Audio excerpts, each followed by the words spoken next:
sino nakapanood ngayon guys itong picture na sa ating tagiliran guys. Yun yung bagong viral ngayon guys, nakapalit ni Lollipop Girl. Tawag naman sa kanya guys is si Dila Girl. Si Dila Girl na marunong mag-drive. Grabe guys, grabe. Bakit ang daming nagba-viral ngayon guys? Ang daming umahabol talaga ngayon sa papatapos ng 2025 guys. Sobrang daming viral ngayon. Kadalasan guys, OFW. Bakit ba? Nilalamig ba kayo dyan?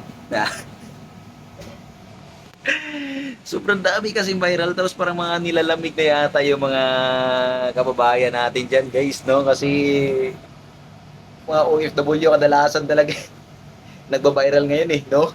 So, taste-taste lang muna, makauwi din kayo. Pag uwi nyo, alam, pwede na rin ano, makapagbingbangan, mga ganyan. Antayin nyo na lang yun kasi yung bingbang na yan, nandyan lang yan, hindi mawawala yan. Hanggat kung mayroon kayong mga pamilya, antayin mo na lang yung asawa mo pag uwi sa'yo, bibingbangin ka ng bibingbangin ang asawa mo.